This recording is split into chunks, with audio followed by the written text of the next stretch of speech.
حضرت علی کرم اللہ وجہ کا ایک قول ہے. آپ ارشاد فرماتے ہیں کہ اگر کوئی بندہ کسی کو گالی دیتا ہے، اگر کوئی بندہ کسی کو گالی دیتا ہے اور ہم تو اکثر گالی دیتے ہیں دوسرے کو، بلکہ اکثر گھروں کے اندر میں نے دیکھا ہے کہ گھر کا باپ گالی دے رہا ہوتا ہے بچوں کو، تو پھر بچے بھی گالی سیکھتے ہیں. اور گالی بھی کیسے کہ ایک گالی سے مراد گندی گالی نہیں ہے، گالی ہے، ٹھیک ہے نا. گالی کا مفہوم مجھ سے زیادہ آپ سارے بہتر سمجھتے ہو کہ گالی کا مفہوم کیا ہوتا ہے. بعض کا کارخانے میں ہم کام کر رہے ہیں، کارخانے میں کام کرتے کرتے بھی کچھ لوگوں کی عادت ہوتی ہے اب شاگرد کو بلانے کے لیے اس کو گالی نکال کے بلاتے ہیں، گال کٹ کے انہوں بولنا اور تیری گال کٹ کے ادھر اس کی بھی عادت ہو جاتی ہے، کہتا جنی دیر منہ گال پوے نا میں بھی سر چک کے نہیں ویکھنا کہ مجھے بلا رہے کہ نہیں بلا رہے. مطلب یہ ہمارا کچھ لوگوں کا تکیہ کلام بن چکا ہے اور کچھ لوگوں کی عادت ہو چکی کہ بنا گالی کے وہ بات ہی نہیں کرتے، گالی نکال کے بلانا ہے. تو جب اس نے بھی پھر بعد میں کسی اور کے پاس بیٹھ کے بات کرنی ہے نا، اس نے بھی وہی گالی اپنے اسی استاد کو نکال کے دوسرے کو بتانا ہوتا ہے اینجی کوئی کرانا نا منو اے کہندا سی، ٹھیک ہے نا. یعنی اب ہم گالی جو ہے نا وہ سمجھتے ہیں کہ ہماری ایک زبان بن چکی.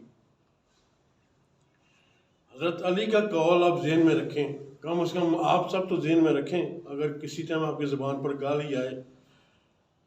اور یہ بات میری آگے بھی پھیلانی ہے، آگے دوسرے لوگوں کو بھی اس سے بچانا ہے. اگر آپ نے دوسروں کو نہ بچانے کا کام کیا تو آپ کو بھی کوئی نہیں بچائے، اور پھر اللہ بھی آپ کو پھر اس کی مرضی ہے بچائے نہ دے. لیکن اگر آپ لوگوں کو بچانے کی بات کی نیت سے آگے پھیلائیں گے اسی بات کو تو پھر آپ کو بھی کہیں نہ کہیں اللہ بلا کاری دے گا.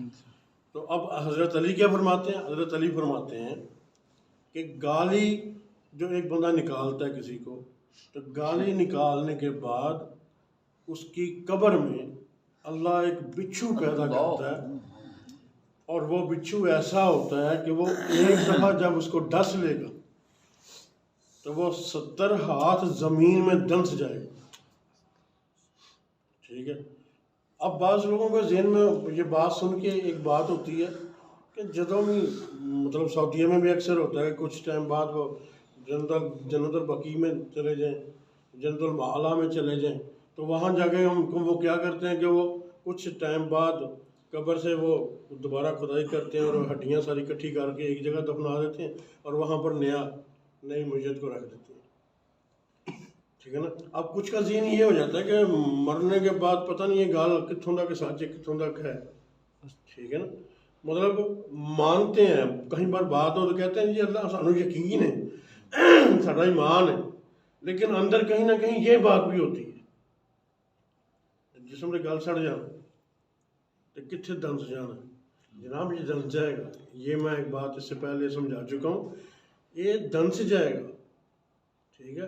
آپ خواب ڈراؤنا دیکھ رہے ہوتے ہیں تو خواب کے اندر اگر آپ کے ساتھ کوئی ایسی ڈر والی چیز ہو، سردیوں کے دنوں میں آپ نے خواب میں دیکھا کہ بہت زیادہ ڈر گئے اور آپ کے ماتھے پہ پسینہ آ گیا، جب آپ کی آنکھ ڈر سے کھلی تو آپ کے ماتھے پہ پسینہ تھا اور آپ کی کیفیت ایسی تھی کہ جیسے پتہ نہیں میرے نال کی ہو گیا، تو پھر آپ دیکھتے ہو یہ تو میں سو رہا تھا خواب دیکھا، ٹھیک ہے نا.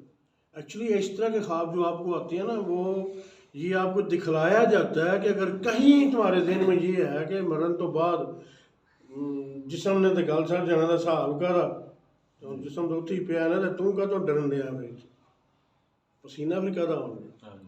یہ ایک راز ہے، ایک راز ہے یہ جس کو راز میں رہنے جو اس راز کو جو قبر کے ساتھ کیا معاملہ ہونا ہے وہ اللہ بہتر جانتے ہیں، لیکن ہونا ہے. ہمارا ایمان ایسا ہونا ہے. آپ کا جسم 70 گز کہہ رہا ہوں 70 ہاتھ زمین میں جائے جائے، اگر گالی کی سزا اللہ دے دے، اللہ معاف کر دے تو اس کی مرضی، ٹھیک ہے. اب یہ گالی کی بات ہے.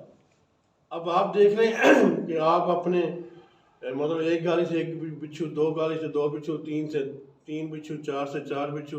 اب دن میں کتنی گالی نکالتے ہیں اور کتنے بچھو پیدا ہو گئے ہیں، ان سے معافی کیسے لینی ہے، یہ کام اب آپ کا سوچنا.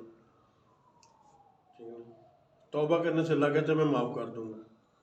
تو اگر ایسی عادت ہے جس کی تو توبہ کریں نا. کم از کم یہ جو بچھو پیدا ہو رہے ہیں قبر میں آپ کے لیے، آپ کی جانے کے لیے روشنیاں لے کے جانی ہیں دے رہا ہے، تو وہاں ہم بچھو پہلے سے پیدا کرنے والے نا فیکٹری لگائی ہوئی ہے ہم نے اپنی زبان کے اندر، تاکہ یہاں بولنے اور وہاں پیدا ہوتے رہے، یہاں بولنے اور وہاں پیدا ہوتے رہے.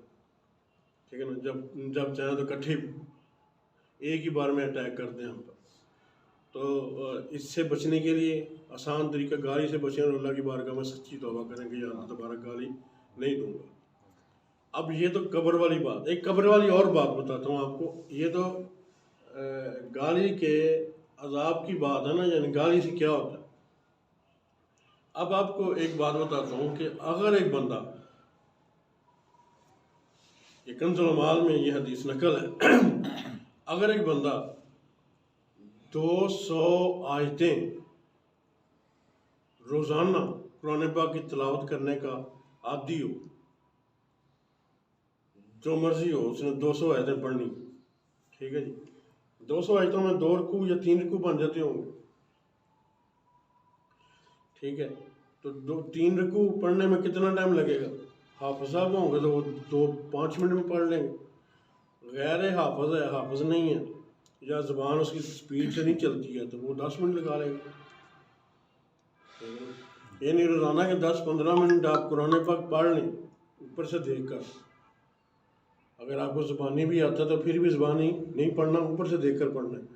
اوپر سے دیکھ کر جو بندہ 200 آیتیں روزانہ پڑھ لیتا ہے تو پھر کیا ہوگا؟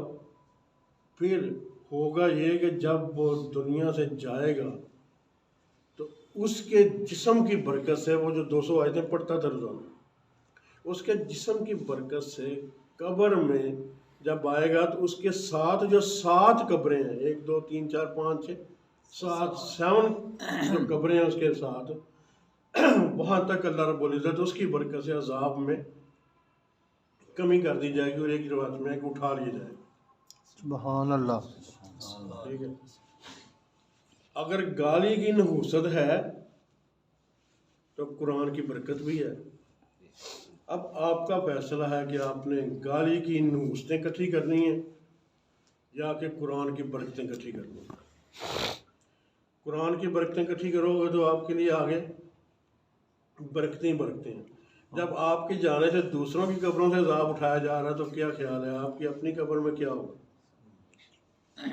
اگر وہاں سے اگر عذاب آنا ہے تو وہ آئے گا ہی نہیں. اور اگر والدین اس کے مشرک بھی ہوں گے تو اللہ اس کے عذاب میں بھی کمی کر دے گا. مشرک سب سے بڑا گناہ ہے، شرک کرنا سب سے بڑا گناہ ہے. ٹھیک ہے. تو اگر اس کے والدین پہلے مشرک بھی، وہ کہتے ہیں نا کہ صحابی ہو گیا لیکن باپ نے کلمہ نہیں پڑھا، وہ مشرک کا مشرک رہ گیا، تو اگر مشرک بھی ہوں گے تو جس کو یہ عادت ہوگی اللہ اس کے عذاب میں کمی کر دے. ٹھیک ہے نا. تو لہٰذا آپ قرآن کی برکتیں حاصل کرو، نہ کہ گالی کی نحوستیں. اور گالی کی نحوستیں جب آپ پر آتی ہیں تو پھر ایک وقت ایسا آتا ہے کہ آپ کی وجہ سے آپ نے دیکھا ہوگا کہ پلید آدمی کو مسجد میں آنے کی اجازت نہیں ہوتی. اگر وہ اس کے کپڑے پاک نہیں ہیں، وہ خود پاک نہیں ہے، تو مسجد میں آنے کی اجازت اس کو نہیں ہے، کیونکہ وہ نحوست والا ہے. نحوست کی ضرورت ہے، یہاں برکتوں کی ضرورت ہے، یہاں خوشبوؤں کی ضرورت ہے، یہاں قرآنی بندہ چاہیے، ایمانی بندہ چاہیے.